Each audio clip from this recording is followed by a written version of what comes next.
The man was eating at a restaurant. Suddenly, a large number of police cars surrounded the place. Jack quickly scanned the people in the restaurant. There were only elderly people and children. Jack immediately realized the police were after him. He put down his fork, paid his bill, and waited to be arrested.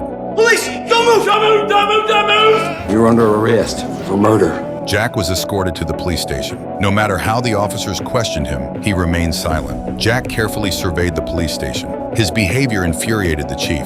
The chief intended to lock him in a holding cell. Just then, a black detective appeared and took Jack aside to a conference room. Only then did Jack learn that a murder had occurred in the small town. A witness had seen Jack loitering near the spot where the body was dumped. That was why they had arrested him as a suspect. Because I didn't kill anybody. At least not recently. And not in this town. Jack had also analyzed a large amount of information related to the case. The detective chief was very impressed with Jack's reasoning. However, he still questioned why Jack had been at the crime scene. Jack explained that he was just a tourist, but the police didn't believe Jack's story. This was because Jack was carrying nothing but a medal and $200. They couldn't even find any identification on him. Jack was still taken into custody, but soon the police discovered a phone number on the sole of the victim's shoe. The detective tracked down the owner of the number, a bank executive. At first, Paul claimed to know nothing about it, but when he saw a black car outside the window, he immediately confessed. I did it.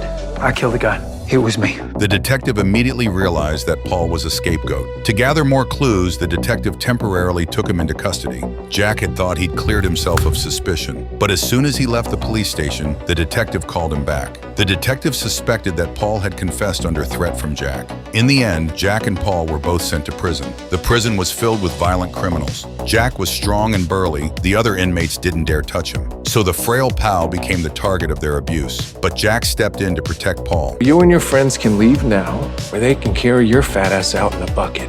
Now I'll count to 3. Bitch, do you know who you're talking to? 1, 2.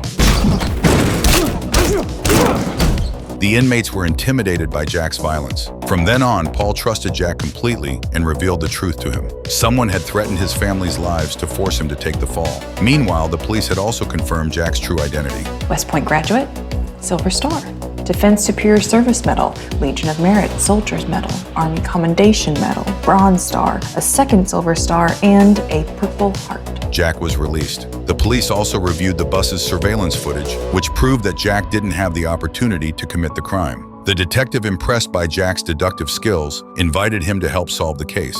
Jack was reluctant. Just because we know you weren't here when these bodies dropped doesn't mean you might not have something to do with them. Left with no choice, Jack followed the detective to the police station. When he saw the first victim's hand, swollen due to a rubber allergy, Jack was deeply shocked. He even revealed details about the victim that even the medical examiner had failed to uncover. Jack went to the morgue. There he noticed marks on the victim's hand.